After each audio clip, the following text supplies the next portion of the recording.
سورہ اعراف کی آیت نمبر 40 ہے۔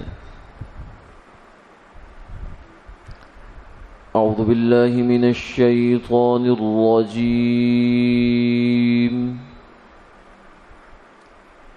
بسم اللہ الرحمن الرحیم۔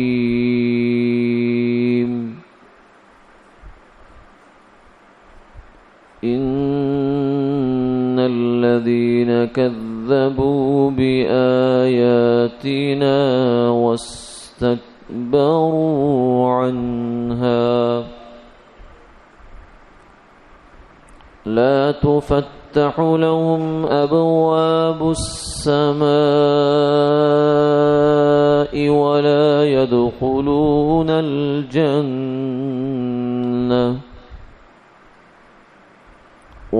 يدخلون الجنة حتى يلج الجمل في سم الخياط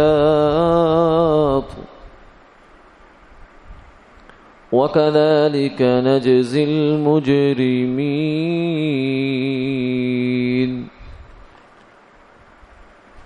لهم من جهنم مهاد ومن فوقهم غواش وكذلك نجزي الظالمين۔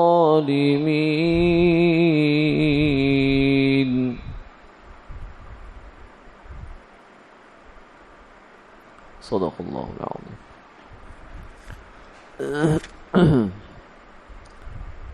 بے شک وہ لوگ جنہوں نے ہماری نشانیوں کو جھٹلایا اور ان کے مقابلہ میں تکبر کیا، ان کے لیے آسمان کے دروازے نہ کھولے جائیں گے اور نہ وہ جنت میں داخل ہو سکیں گے یہاں تک کہ اونٹ سوئی کے ناکے میں گھس جائے، اور ہم گناہگاروں کو یوں ہی بدلہ دیتے ہیں۔ ان کے لیے دوزخ کا بچھونا ہے اور اوپر دوزخ کا اوڑھنا ہے، اور ہم ظالموں کو یوں ہی بدلہ دیتے ہیں۔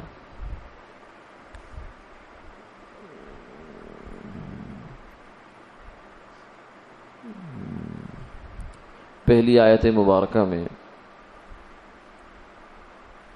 یہ بیان ہوا ہے کہ مسلمان آدمی کی اور کافر کی رسائی کہاں تک ہے۔ مسلمان آدمی کی رسائی یہ ہے کہ جب وہ کوئی نیک عمل کرتا ہے تو ایمان کی بدولت اور اس کے نیک جذبے اور نیک نیت کی بدولت اس کا عمل اللہ کے دربار تک پہنچ جاتا ہے، وہ یہاں نہیں رہتا۔ اس کے عمل کی اتنی پہنچ ہے، اپروچ ہے اس کی، الیہ یصعد الکلم الطیب والعمل الصالح یرفع، کہ اللہ تک پہنچتے ہیں، چڑھتے ہیں نیک کلمات، اور نیک عمل اس کو بلند کرتا ہے۔ یعنی انسان کا، مسلمان آدمی کا ایمان سب سے پہلے بنیاد بنتا ہے اس کے عمل کے اللہ کے دربار میں پیش ہونے کی۔ اس کے بعد وہ جس قدر نیک ہوتا ہے یا اخلاص میں آگے بڑھا ہوا ہوتا ہے، اسی قدر اس کے عمل میں قوت آتی ہے، اور وہ اتنی ہی قوت کے ساتھ اور تیزی کے ساتھ اللہ کے دربار میں پہنچتا ہے۔ اسی لیے فرمایا کہ جب قربانی کا جانور ذبح کیا جاتا ہے تو اس کے مختلف فضائل سرکار دو عالم صلی اللہ علیہ وسلم نے بیان فرمائے کہ نیکیاں اتنی ہیں، یہ ہیں، وہ ہیں، گناہ معاف ہوتے ہیں، اور ساتھ میں ایک لفظ بولا ہے وَإِنَّ الدَّمَ لَيَقَعُ مِنَ اللَّهِ بِمَكَانٍ، کہ اس جانور کا جو خون ہے وہ زمین پر بعد میں گرتا ہے، اللہ کے ہاں مقام پہلے بنا لیتا ہے۔ یہ مسلمان کے عمل کی طاقت ہے۔ وہ دکھ یہاں رہا ہے، وہ اس دنیا میں اس کی پریکٹس جو ہے عمل کی وہ یہاں ہو رہی ہے، لیکن اس کا جو اثر ہے وہ اللہ کے دربار میں ہو رہا ہے، اور اصل وہاں ہے گویا کہ یہ دنیا میں تو جو کچھ ہمیں دکھائی دے رہا ہوتا ہے یہ تو اس کا ایک نمونہ سا ہوتا ہے، ورنہ اس عمل کی حقیقت کیا ہے، اس کے اللہ کے یہاں کیا مقام ہے، وہ اس دنیا میں دکھائی نہیں دیتا۔ اس دنیا میں تو ایک سبحان اللہ کا اجر بھی نہیں آ سکتا، کہ جائے کہ کوئی اور نیک عمل بڑا وہ یہاں آئے۔ تو مسلمان آدمی کا عمل جو ہے وہ اللہ کے حضور پیش ہوتا ہے، آگے جا کے پھر اس کی کیا سے کیا بن جاتا ہے۔ مختلف احادیث میں یہ بات ہمیں ملتی ہے۔ ایک حدیث مبارکہ میں یہ ہے کہ سیدنا ابراہیم علیہ السلام نے امت کو معراج کی رات میں سلام بھیجا کہ اپنی امت کو میرا سلام پیش کر دیں، اور ان سے یہ کہہ دیں کہ جنت ایک چٹیل میدان ہے جس کے پودے تم نے خود لگانے ہیں، اور پودے کیا ہیں؟ سبحان اللہ، الحمدللہ، لا الہ الا اللہ، اللہ اکبر۔ اللہ کا ہر نیک نام یہ جنت کا پودا ہے۔ سبحان اللہ کہنے سے ایک درخت لگتا ہے، الحمدللہ کہنے سے درخت لگتا ہے۔ تو یہ عمل ہوتا ہے جو یہاں ہم کچھ کر رہے ہوتے ہیں، یہ بیکار نہیں جا رہا۔ ایحسب الانسان ان یترک سدی، کیا انسان یہ سمجھتا ہے کہ وہ بیکار ہے، وہ یہاں جو کچھ کر رہا ہے وہ کسی شمار کھاتے میں نہیں؟ نہ ایسا نہ سمجھے۔ اس کی ہر عمل کا اس کی ایک حقیقت ہے جو وجود میں آتی ہے اور اللہ کے یہاں محفوظ ہوتی ہے۔ اچھے عمل کی بھی ہوتی ہے اور برے کی بھی ہوتی ہے۔ تو اچھا عمل، جیسے اب حدیث پاک میں یہ بھی آتا ہے کہ جب آدمی نماز سے فارغ ہوتا ہے تو کچھ لوگ ایسے ہوتے ہیں جن کو نماز کا پورا اجر مل جاتا ہے، اور یہ نماز اللہ کے حضور پیش ہوتی ہے۔ اور کچھ لوگ ایسے ہوتے ہیں کہ جن کو نماز کے اجر کا 10واں حصہ ملتا ہے، یعنی پھر کم ہونا شروع ہو گیا، یعنی ایک کو 100% مل گیا، ایک کو 90%، پھر 80%، پھر 70، پھر 60، پھر 50، پھر 40، پھر 30، پھر 20، پھر 10 کا مطلب 10واں حصہ۔ اور یہ بھی چلو آخری درجے میں عمل اللہ کے یہاں پہنچتا ہے، مگر کیسا پہنچتا ہے یہ اللہ ہی جانے، یعنی کمزور ہے، کیونکہ اس میں اخلاص نہیں تھا، اس میں وہ نماز کو بنانے کی فکر نہیں تھی جو ہونی چاہیے۔ اور کچھ لوگوں کے بارے میں فرمایا کہ ان کی نماز ان کے سر سے اوپر نہیں اٹھتی۔ اس کا مطلب ہے کہ جس نے صحیح پڑھی ہے اس کی نماز اوپر اٹھی ہے، اور جس کے عمل کے اندر اخلاص نہیں تھا یا کوئی اور خرابی تھی تو وہ پھر اس بیچارے اس عمل میں اتنا زور نہیں ہوتا، اتنی طاقت نہیں ہوتی کہ اوپر اٹھ سکے۔ تو عمل کے اندر جو زور آتا ہے وہ دو چیزوں سے آتا ہے، طاقت اور قوت جو آتی ہے، ایک آتا ہے اخلاص سے کہ عمل کے اندر اللہ کو راضی کرنے کا جذبہ کتنا ہے، اپنی نفس کی تسکین کتنی ہے، لوگوں کو دکھانے کا جذبہ کتنا ہے، اور اپنا کوئی دنیا کا مفاد اس عمل سے حاصل کرنے کا جذبہ کتنا ہے۔ یہ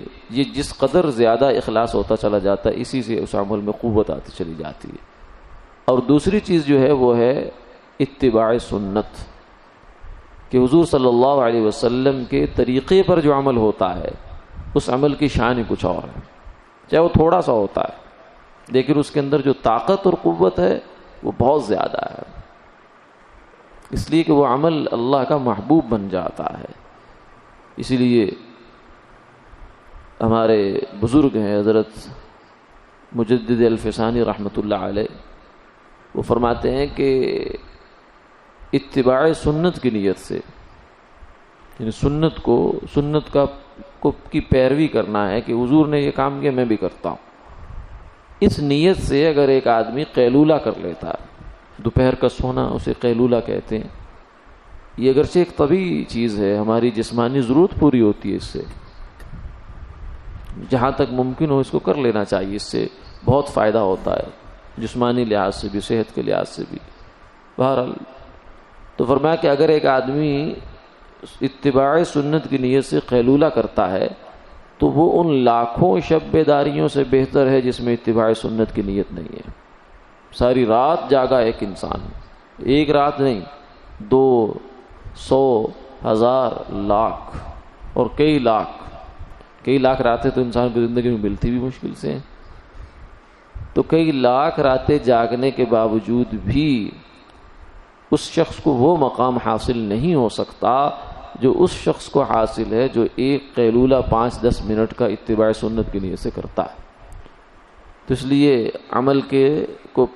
دو یہ چیزیں ہو گئی، ایک اخلاص ہے اللہ کے لیے کرنا، اس میں شرک کی آمیزش نہ ہو، نہ شرک خفی ہو نہ شرک جلی ہو، اور ایک اتباع سنت ہے، سنت کے مطابق ہو۔ تو اس سے عمل کے اندر فرمایا طاقت آتی ہے، قوت آتی ہے۔ لیکن اگر یہ دونوں چیزیں نہیں ہیں، عمل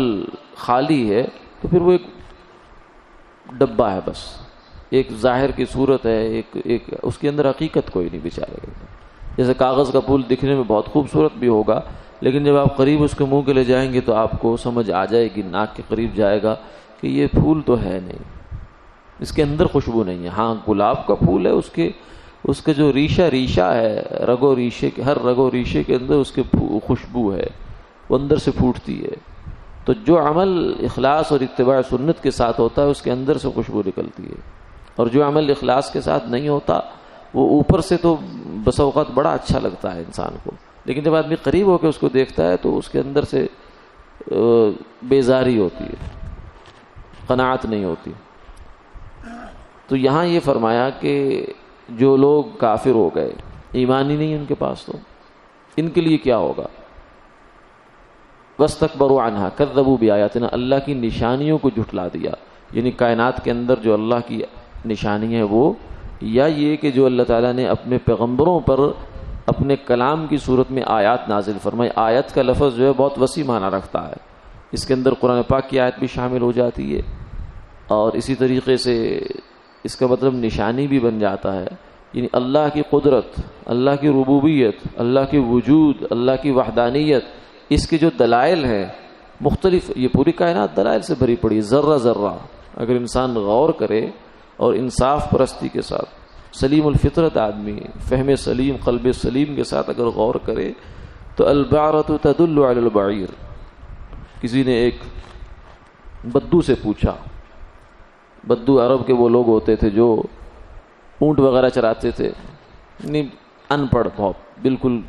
کوئی پڑھا لکھا نہیں ہے، بس دیہاتی زندگی ہے، اونٹوں کے ساتھ ساری زندگی گزر گئی اس سے کسی سے پوچھا کہ تو اللہ کو کیسے جانتا ہے، اللہ کے وجود کی تیرے پاس کیا دلیل ہے؟ تو اس نے کہا کہ البعرۃ تدل علی البعیر والاثر تدل علی المسیر، کہ کسی جگہ میں جا رہا ہوں، صحرا میں یا جنگل میں، وہاں اگر مجھے اونٹنی کی مینگنی نظر آ جائے تو مجھے پتہ چل جاتا ہے کہ یہاں سے اونٹ گزرا ہے، کیونکہ یہ اس کی نشانی ہے۔ اور اگر میں جا رہا ہوں صحرا میں یا راستے میں تو کسی کے نشان قدم نظر آئے مجھے، کسی کے پاؤں لگے ہوئے ہیں ریت پر یا مٹی پر، تو مجھے پتہ چلتا ہے یہاں سے کوئی انسان گیا ہے، حالانکہ میں نے اس انسان کو دیکھا نہیں ہے، لیکن مجھے بالکل واضح ہو جاتا ہے کہ یہاں سے کوئی انسان گزرا ہے۔ تو کہنے لگا کہ یہ اتنی چھوٹی چھوٹی نشانیاں، یہ کسی کے ہونے کا، اونٹ کے گزرنے کا، انسان کے وہاں سے چلنے کا پتہ دیتی ہیں، تو اتنا بڑا آسمان، یہ سورج، یہ چاند، یہ ستارے، یہ زمین، یہ فضائیں، یہ خلائیں، یہ ہوائیں، اور اس کے بعد زمین کا چپا چپا دیکھ لے، اللہ کی قدرت کی نشانیوں سے بھرا پڑا ہے۔ فَكَيْفَ لَا تَدُلُّ عَلَى السَّمِيعِ الْبَصِيرِ، تو یہ سارا عالم اللہ وحدہ لا شریک کی گواہی کیوں نہیں دے گا؟ گواہی لینے والا ہونا چاہیے۔ ہاں کوئی اندھا ہے تو اس بیچارے کو مینگنی کہاں نظر آئے، اس کو کوئی نشان کہاں نظر آئے، تو اس کے لیے دل کی آنکھ کھولنی پڑتی ہے۔ جیسے نشان قدم دیکھنے کے لیے سر کی آنکھ سے دیکھے جاتے ہیں، لیکن جو اللہ کی قدرت کی نشانی ہے وہ دل کی آنکھ سے نظر آتی ہے۔ جس کی دل کی آنکھ کھلی ہے اس کو دکھائی دے گی، اور دل کی آنکھ اس کی کھلتی ہے جو گناہوں سے، خواہشات نفسانی سے دور رہتا ہے۔ جو جتنا گناہوں کے اندر پڑ جاتا ہے اس کے دل کی بصیرت اور نور بجھتا چلا جاتا ہے۔ اس لیے علم جو ہے یہ نور الہی ہے، یہ اس دل میں آتا ہے جو صحیح علم ہے، اس کی بات ہو رہی ہے، ورنہ تو شیطان کے پاس بھی بہت بڑا علم ہے، وہ علم نہیں جو صحیح علم ہے، جو انبیاء علیہ الصلوۃ والسلام کا، وہ پاک دل، صاف دل کے اندر آتا ہے۔ تو اس لیے جن لوگوں نے جھٹلایا، یعنی اللہ کی واضح نشانیاں ہیں، آیات ان کو جھٹلا دیا، واستکبروا عنہ، تکبر کیا کہ ہم یہ نبیوں کے پیچھے چلیں، یہ ہمارے اندر جن کے پاس موسیٰ علیہ السلام کو کہنے لگا، فرعون اپنی بنی اسرائیل سے اپنی قوم سے کہنے لگا کہ تمہیں ہو کیا گیا، ام انا خیر من هذا الذي هو مهين ولا يكاد يبين فلولا القي عليه اسورة من ذهب او جاء معه الملائكة مقترنين فاستخف قوما فاطاعوه، کہ یہ موسیٰ جس کے پاس چوغا ایک ہے، 10 سال تک اسی میں گزارا کر رہا ہے یہ، اور نہ اس کے پاس مال، نہ ملک، نہ دولت، نہ عہدہ، نہ خزانے، کچھ تو ہے نہیں اس کے پاس، اور زبان میں اس کی لکنت ہے، تم اس کے پیچھے چلتے ہو مجھے چھوڑ کر۔ اگر یہ اتنا ہی اچھا ہوتا تو اس کے اوپر آسمان سے سونے کے کنگن کیوں نہیں آئے؟ ایسا احمق ہے، جاہل ہے کہ اس کے پاس حق کا معیار یہ ہے کہ سونے کے کنگن آ جائیں آسمان سے، حالانکہ جو تورات کی صورت میں اللہ تعالیٰ کا کلام ہے وہ کنگن سونے کے کیا ہیروں سے زیادہ قیمتی ہے، کوئی سمجھنے والا ہو۔ جیسے قرآن پاک کی ایک آیت ہے، یہ تو اس کی دنیا پوری اس کا کام مقابلہ کر سکتی ہے، لیکن اس نے بہرحال چونکہ حماقت تھی اور عقل پہ پردہ تھا، اس لیے اس نے اسی سے تولا موسیٰ علیہ السلام کو، تکبر کر گیا۔ واستکبروا عنہا، آگے فرمایا لا تفتح لهم ابواب السماء، ان کافروں کے لیے آسمان کے دروازے نہیں کھلتے، یعنی ان کا عمل اوپر جاتا ہی نہیں ہے، ان کا عمل یہی رہتا ہے۔ کافر کا عمل چاہے دکھنے میں بہت بڑا ہو لیکن اس کے اندر طاقت نہیں ہے، اس کے اندر کوئی ویلیو نہیں ہے۔ جیسے ایک جو ہے وہ نوٹ ہم دیکھتے ہیں، جب یہ نیا نوٹ آتا ہے تو اسٹیشنوں پر، ایئرپورٹوں پر، پبلک پلیسز پر اس نوٹ کی بڑی بڑی تصویریں بنا کر لگا دی جاتی ہیں، کچھ 4 فٹ کی، 5 فٹ کی، کبھی اس سے بھی بڑی ہو سکتی ہے تصویر۔ تو وہ جو تصویر لگی ہوتی ہے اس کو کوئی آدمی جو ہے کم فہم آدمی اس کو اٹھا لے اور کاٹ کر لے جائے دکاندار سے جا کر کے کہ مجھے اس کی، اگر یہ 5000 کا چھوٹا نوٹ ہے تو اس کی تو اتنی چیز دیتے ہو، تو اس کی مجھے تم جو ہے نا 10 گنا بڑی چیز دو، کیونکہ یہ میرے سائز میں اس سے بہت بڑا ہے۔ تو کون عقل مند آدمی اس کو کہے گا؟ وہ کہے گا بے وقوف آدمی، تو حقیقت پہ نظر نہیں رکھ رہا۔ یہ جو نوٹ ہے اس کو سرکار کی اس پر مہر ہے، اور یہ جو ہے یہ تو ویسے نمونہ ہے اس کا، یہ تو دکھائی دے رہا ہے، بڑا بڑا ہے نہیں۔ تو کافر چاہے پوری دنیا کے غریبوں کو، مسکینوں کو، یتیموں کو کھانا کھلائے، ان کو کپڑے پہنائے، ان کو مکان بنا کے دے دے، اور جتنے نیکی کر سکتے ہیں کروا لیں آپ اس سے، لیکن مسلمان صرف اتنا کہ لا الہ الا اللہ، تو اس کی کوئی نیکی اس کے مقابلے میں کوئی حیثیت نہیں رکھتی، کیونکہ وہ دکھنے میں نیکی ہے، حقیقت میں نیکی نہیں ہے۔ اس لیے کافر کے عمل کی کوئی ویلیو نہیں ہے۔ لا تفتح لهم ابواب السماء، اللہ کی نظر میں قبولیت ہے ہی نہیں اس کی، کیونکہ قبول اس وقت تک نہیں ہو سکتا جب تک ایمان کی مہر نہیں ہے اس پر، جب تک لا الہ الا اللہ محمد الرسول اللہ یہ مہر نہیں لگتی اس وقت تک عمل اللہ کے یہاں قبول نہیں۔ اسلام کے علاوہ کوئی دین اللہ کو قبول نہیں ہے۔ ولا يدخلون الجنہ، فرمایا کہ ان کا جنت میں بھی داخلہ نہیں ہوگا، حتی یلج الجمل فی سم الخیاط، کہ سوئی کا ناکا ہوتا ہے اس کے اندر اونٹ گزر نہیں سکتا، یعنی یہ تو ناممکن بات ہے۔ تو فرمایا کہ ایسے ہی کافر جنت میں چلا جائے یہ بھی ناممکن بات ہے، چاہے جو مرضی کر لے، چاہے جتنا مرضی وہ ٹرسٹ بنا لے، ویلفیئر کے کام کر لے، ویلفیئر اسٹیٹس بنا لے، کچھ بھی کر لے، جنت میں نہیں جا سکتا۔ وَكَذَلِكَ نَجْزِي الْمُجْرِمِينَ، مجرم ہے، اللہ کا باغی ہے۔ اگر انسان ایک بدمعاش ہے، وہ کسی کا بہت بڑا جرم کیا ہوا ہے لیکن اوپر سے پردے ڈال کے وہ بڑا اچھا آدمی بنا ہوا ہے، معاشرے میں بڑے اچھے کام کر رہا ہے، تو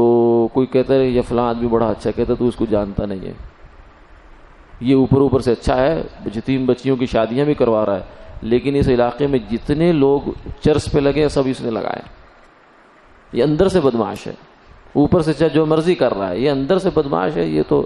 اس کو تو پھانسی پہ لٹکانا چاہیے۔ جتنی جرائم ہوتے ہیں، وارداتیں ہوتی ہیں، ساری اس کے اڈے سے ہوتی ہے، لیکن پتہ نہیں ہے کیونکہ اوپر سے اس نے کور لے رکھا ہے، اندر سے یہ ایسا کام کرتا ہے۔ تو کافر اصل میں مجرم ہے کیونکہ اندر اس کے دل میں ایمان نہیں ہے، اللہ کا باغی ہے، تو اس کو کیسے وہ اچھا ہو سکتا ہے؟ اس لیے جب کافر کی تعریف کی جاتی ہے، فاسق کی، کافر تو بہت بات آگے کی بات ہے، فاسق یعنی ایک ایسا مسلمان جس نے کلمہ تو پڑھ لیا لیکن عمل میں بہت پیچھے رہ گیا، عمل گندے ہیں اس کے، اگر اس کی تعریف کی جاتی ہے اہتز لہ عرش الرحمن، اللہ کا عرش کانپ اٹھتا، چیز ہے کہ ہم کافروں کی تعریفوں کے پل باندھ دیں، کافر بڑے اچھے ہوتے ہیں، کافر بڑے اچھے ہوتے ہیں، تو پھر آپ کے ساتھ تو بڑی زیادتی ہوگی کہ مسلمان پیدا کر دیا آپ کو اللہ نے، یہ تو بڑا زیادتی کا کام ہو گیا. ایسا نہیں کہنا چاہیے. ہاں یہ کہیں کہ مسلمانوں کو بھی اچھے اخلاق اپنانے چاہیے، یہ نہ کہ کافر اچھے ہوتے، کافر اچھا نہیں ہو سکتا. لہم من جہنم مہاد، ہاں بیچارہ ہوتا ہے، ترس کھانا چاہیے اس پر کہ کتنا 4 دن کی زندگی میں یہاں بھی اگر یہاں اس کو کچھ مل گیا تو بھی کیا ملا، اور اگر یہاں بھی کچھ نہیں ملا اور آگے بھی کچھ نہیں ملا پھر تو اور زیادہ قابل ترس بات ہے. اگر کچھ مل بھی گیا پھر بھی قابل ترس ہے بیچارہ. پھانسی کے مجرم کو اگر مرغن غذائیں مل بھی جائیں جیل میں تو کون اس پہ فخر کرتا ہے، کون اس پہ رش کرتا ہے کہ ہاں ہاں واہ واہ ہم بھی تمہارے جیسے ہو جائیں؟ کوئی بھی نہیں کرتا. لہم من جہنم مہاد ومن فوقہم غواش، جہنم میں جائیں گے، نیچے ان کو بستر دیے جائیں گے آگ کے، اوپر ان کے رضائیاں ڈالی جائیں گی آگ کی. وَكَذَلِكَ نَجْزِي الظَّالِمِينَ، فرمایا کہ ان ظالموں کے ساتھ ہمارے ہاں سے بدلہ یہی ہے. یعنی کفر اتنا بڑا جرم ہے، دیکھ لیجئے کفر کی جرم کی بات ہے. آج ہمارے ذہنوں سے یہ جرم نکل رہا ہے. ہم سمجھتے ہیں کہ یار اسلام کفر جو ایمان جو ہوتا ہے یہ تو اپنا پرائیویٹ معاملہ ہے، تم اس بندہ بڑا اچھا ہے. بھئی بندہ اچھا یہ سب بعد کا مسئلہ ہے. سب سے پہلے مسئلہ یہ ہے کہ اس کا ایمان سلامت ہے یا نہیں ہے. اگر ایمان سلامت نہیں تو پھر سب اچھائیاں ایک طرف، وہ کسی کام کی نہیں ہے. اور اگر ایمان ہے تو پھر امید ہے کہ انشاءاللہ اللہ تعالیٰ اس کو دنیا میں بھی جو ہے توبہ کی توفیق عطا فرمائیں گے، اصلاح کی، اور آخرت میں بھی انشاءاللہ. اول تو اگر نیک ہو گیا تو سیدھا جنت میں، ورنہ اگر نیک نہیں بھی ہوا تو پھر بھی اپنی سزا پوری کر کے بہرحال ایک دن جنت میں پہنچ جائے گا. تو اس کا مقابلہ کوئی نہیں کر سکتا. وآخر دعوانا الحمدللہ رب العالمین.